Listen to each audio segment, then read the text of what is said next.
Hello friends, பைபிளில் ஆகார் அப்படின்ற ஒரு அடிமை பெண், அதாவது ஆபிரகாமின் மனைவியாகிய சாராளுடைய வேலைக்கார பெண். இந்த சாராள் ஒரு சுச்சுவேஷன்ல இந்த ஆகாரை ரொம்ப கடுமையா நடத்துறாங்க, ரொம்ப கொடுமைப்படுத்துறாங்க, ரொம்ப டார்ச்சர் பண்றாங்க. இதெல்லாம் தாங்க முடியாத இந்த ஆகார் சாராளுடைய வீட்டில இருந்து ஓடி போகிறாள். போற வழியில ஒரு தேவதூதனை இந்த ஆகார் சந்திக்கிறாள். அந்த தேவதூதன் ஆகாரோடு பேசுகிறார். அதாவது கேட்கிறார், நீ எங்க இருந்து வருகிறாய், நீ எங்க போகிறா அப்படின்னு கேட்கிறாங்க.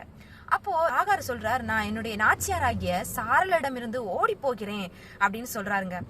உடனே இந்த தேவதூதன் ஆகார் கிட்ட சொல்றாங்க, நீ திரும்பவும் சாரல் கிட்ட போய் அவள் கை கீழே அடங்கி இரு அப்படின்னு சொல்லி அவளோடு பேசி அவளை தைரியப்படுத்தி திரும்பவும் அந்த சாரல் கிட்ட அனுப்பி வைக்கிறாங்க.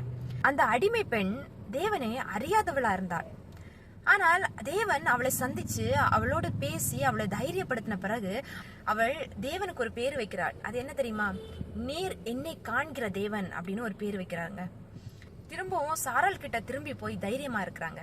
இன்றைக்கு நாம ஒருவேளை தேவனை அறிந்து கொண்டவங்களா இருக்கலாம், அல்லது அந்த ஆகார மாதிரி தேவனை அறியாதவர்களா இருக்கலாம். நம்ம லைஃப்ல ஒரு பிரச்சனை வந்த உடனே நம்ம அந்த ஆகார் மாதிரி அந்த பிரச்சனையை எதிர்கொண்டு சமாளிக்க முடியாம அந்த பிரச்சனையை விட்டு நம்ம ஓடி போகிறோமா? அல்லது என்னை காண்கிற தேவன் என் பிரச்சனைகளையும் காண்பார் என்பதை நம்பி எனக்கு வர பிரச்சனைகளை எதிர்கொண்டு அதனோடு போராடி ஜெயம் கொள்கிறோமா? யோசிச்சு பாருங்க.